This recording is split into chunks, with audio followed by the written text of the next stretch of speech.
Uhali gani mtazamaji wa Malezi Plus Media? Karibu sana katika kipindi chetu cha leo ambapo tunaangazia kwa nini hasa mwanaume anawahi kuondoka duniani unapomlinganisha na mwanamke katika nyakati zao za maisha hapa duniani. Katika kipindi kilichopita tuliweza kuangazia juu ya sababu kubwa ambayo inapelekea mwanaume kupoteza nguvu nyingi na hivyo kumfanya ama kumweka katika hatari zaidi ya kuondoka mapema duniani kuliko mwanamke. Na sababu hiyo ilikuwa ni sababu iliyofanyiwa utafiti na shirika la utangazaji la BBC na ambalo liliripoti kwamba lilifanya utafiti kati ya mwanaume na mwanamke kupitia makundi mbalimbali ya wanyama na ndege. Na katika makundi hayo ilionekana kwamba wanyama waliokuwa na tabia ya kuishi kwa makundi ya mme na mke mmoja mmoja, basi au kwa maana ya viumbe wawili, kwa maana ya mke na mume, basi walionekana kudumu muda mrefu sana wa maisha yao. Lakini pia yakaangaliwa makundi ya njiwa ambayo katika makundi hayo ilionyesha kwamba njiwa zilionekana zina uwezekano mkubwa sana wa kuzeeka, zilionyesha uwezo wa kuzeeka pamoja kuliko makundi yale ambayo unakuta ni makundi yanayokuwa na wake wengi. Sasa ukiangalia hii hali yalivyochukuliwa makundi ya wanyama ambao walihusishwa ama walilinganishwa na tabia za binadamu, kwa mfano nyani, na makundi mengine ya wanyama ambayo yanaweza dume kupanda majike mengi zaidi, ikaonekana kwamba ni hali inayopelekea dume kupoteza nguvu nyingi sana, na hivyo wanyama wa aina hiyo walionekana kuto kuzeeka sawa na upande wa majike. Kwa hiyo sababu hiyo ikaonyesha kwamba kisayansi au kitaalamu kwamba mwanaume anapokuwa anashiriki ngono muda mrefu au anapokuwa anashiriki ngono mara kwa mara ama anapokuwa anashiriki ngono na makundi mbalimbali ya mtu zaidi ya mmoja, kwa hiyo anajikuta yupo katika hatari ya kupoteza nguvu nyingi sana, na hivyo kumfanya kupunguza ile uwezekano wa yeye kudumu ama kuishi maisha ya muda mrefu. Sasa nikasema ile ilikuwa ni part 1. Sasa leo nataka tuangazie sababu zingine ni zipi ambazo zinapelekea mwanamume aweze kuondoka haraka na mapema duniani na kumwacha mwanamke akistawi. Kwanza kabisa tuliweza kuangalia katika upande wa kibiolojia kwamba kimaumbile mwanamke anakuwa ameumbwa na homoni ambazo zinamsaidia yeye kuwa katika hali ya ustahamilivu zaidi kuliko mwanaume. Homoni ya estrogen ni homoni ambayo inamsaidia sana mwanamke kuwa katika hali ya kustahimili changamoto nyingi za kimaisha pamoja na changamoto mbalimbali ambazo zinaweza kuathiri mwili wake. Lakini kwa upande wa mwanaume, homoni hiyo ya estrogen ipo kwa kiwango kidogo sana, kiasi kwamba homoni ya testosterone ambayo yenyewe inapokuwa inazalishwa inampelekea mwanaume kuwa katika hali ya seli zake kuwa kwenye motion ama kwenye kufanya kazi kwa wingi zaidi, na hivyo kumpelekea seli zake kuwahi kuchoka mapema.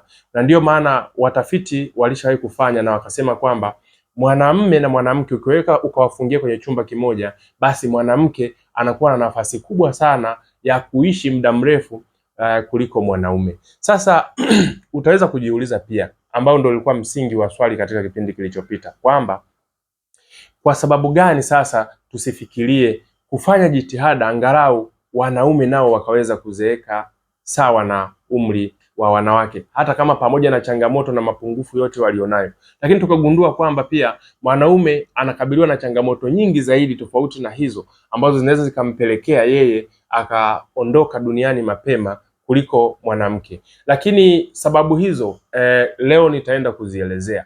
Ni sababu za msingi sana ambazo mwanaume kama atazizingatia na kuzipa kipaumbele katika maisha yake na katika kuishi kwake, basi itampa nafasi ya kuishi umri mrefu ama sawa na mwanamke au kwa kumkaribia mwanamke.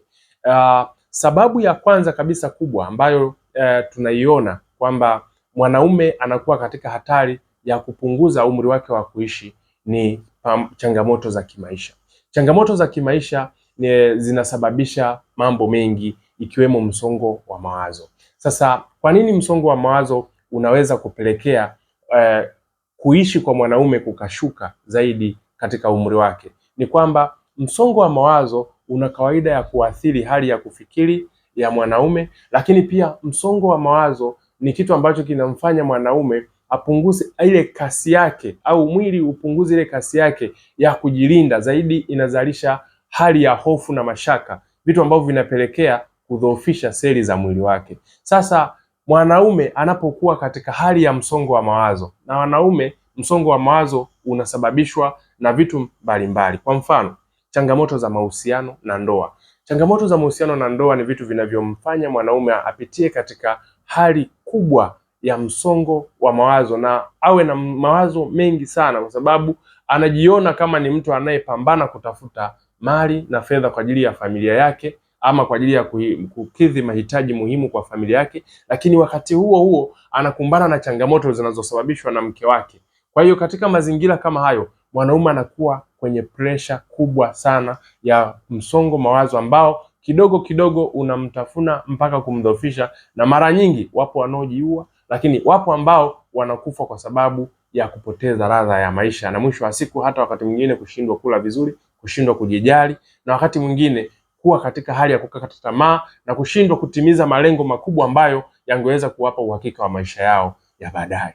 Kwa hiyo msongo wa mawazo ni kitu ambacho mwanaume kama ataweza kudili nacho kwa mtindo wa kukifuatilia na kukibaini chanzo cha msongo wa mawazo na kushughulikia migogoro yake ya ndoa kwa ustadi na kushughulikia changamoto za kikazi pamoja na changamoto za kijamii ambazo zinamkumba, basi mwanaume huyu anaweza kuwa katika hali ya msawazo wa mawazo, na hivyo kumfanya kuwa na utulivu wa nafsi, kuwa na utulivu wa akili, na hivyo kumpa nafasi kubwa ya yeye kukua na kustawi kiakili na kimwili, na hivyo kumpa uhakika wa kudumu maisha muda mrefu. Lakini pia kitu kingine ambacho tumekiona kwamba kinaweza kikapelekea mwanaume akawa katika hali hiyo ya kupungua umri wake wa kuishi ni pamoja na mambo ambayo yanahatarisha afya yake. Kwa mfano, mambo ya ngono zembe yanamfanya kumweka kwenye hatari ya kupata magonjwa ya maambukizi, na hivyo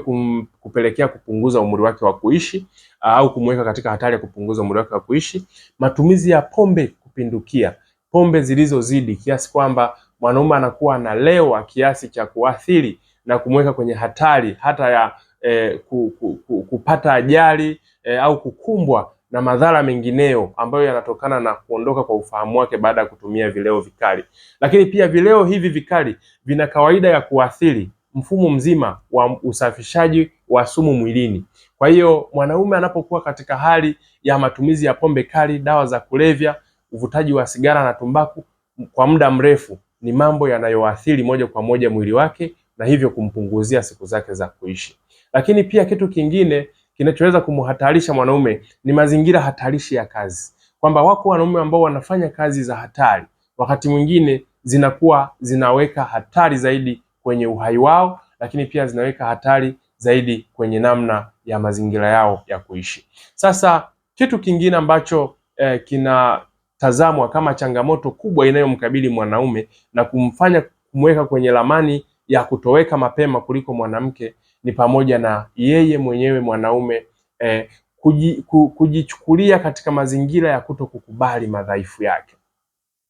Mara nyingi sana hii ni hali ambayo mwanaume amekuwa akipambana nayo, kwamba aonekane lijali, aonekane mwenye nguvu, anaonekana anayejimudu hata kama anapitia changamoto za kimaisha. Basi mwanaume amekuwa ni mtu wa kupambana, kukabiliana na hali ile na kutafuta heshima ya lazima ambayo wakati mwingine alitakiwa kuzungumza na watu ambao wanaweza wakamsaidia kumtoa hapo kwenye huo mtizamo na mwisho wa siku kumfanya kae sawasawa. Hali ya kujifanya kuwa katika mazingira fulani ya nguvu wakati yupo katika mazingira yenye changamoto, basi ni mazingira ambayo yanampelekea kumweka mwanaume hatarini.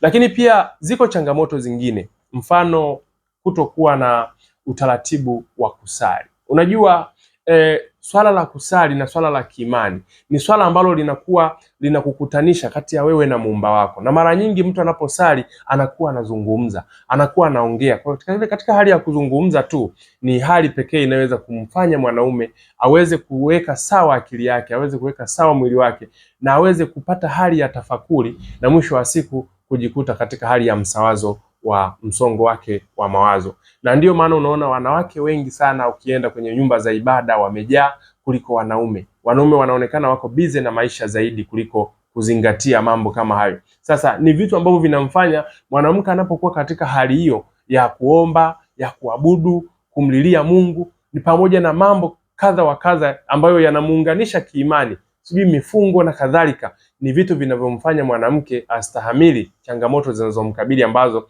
zinaweza kumpelekea msongo mawazo, ukilinganisha na mwanaume ambaye yeye anapambana na mambo kama hayo, lakini mpaka anapokwenda kulala anakuwa hajui namna ya kuyashughulikia kwa sababu ya ubize wa kazi. Kwa hiyo kuwa karibu na Mwenyezi Mungu ni sehemu muhimu, kwa sababu ni kitu kinachokufanya uwe sawasawa katika msawazo wa maisha yako. Lakini pia kuna mtindo mbaya wa maisha, ikiwemo ulaji mbaya, kutokula au kutokuzingatia taratibu za ulaji, kwamba unakuta mtu anakula chakula cha aina moja muda mrefu, au unakula vyakula vya kisasa zaidi kuliko vyakula ambazo ni vya asili, ikiwemo mizizi, vyakula vyenye asili ya mizizi na vyakula ambavyo vyenye nafaka isiyokobolewa. Lakini pia kula vyakula kama kuku za kisasa, sijui mbuzi za kisasa, na baadhi ya vitu ambavyo ni vya kisasa ambavyo ni vya kutengeneza tofauti na vile vya asili, basi ni miongoni mwa vitu ambavyo vinaunyima mwili nguvu, vinaunyima mwili virutubisho sahihi vya protini, wanga, fati na vyakula ambavyo vinaweza vikapelekea mwili wa mwanadamu ukatunza nguvu zaidi kuliko ambavyo ingetazamwa kawaida. Kwa hiyo pamoja na mambo kadha wa kadha, kuto kufanya mazoezi pia, kutokuwa na utaratibu wa kufanya mazoezi ni miongoni mwa vitu ambavyo vinapelekea mwanaume awe katika hatari ya kupoteza maisha yake. Kwa hiyo pamoja na mambo tuliyozungumza, basi tunaamini kabisa kwamba inawezekana kwa mwanaume kuishi muda mrefu, lakini tu kama atatambua malengo yake na kama ataweka lengo la kuishi muda mrefu kama sehemu ya malengo yake, kwa sababu litamsababisha au litamsaidia kumwepusha na hatari ama kumwepusha na mazingira hatari na kuepuka makundi ya watu au marafiki wabaya ambao yanaweza kumpelekea kwenye ushawishi wa kumweka kwenye mazingira hatarishi kwa afya yake. Mpaka wakati mwingine, basi niseme na kushukuru sana. Langu jina ni Sospeter Bulugu, mtaalamu wa malezi, afya akili pamoja na saikolojia. Asante.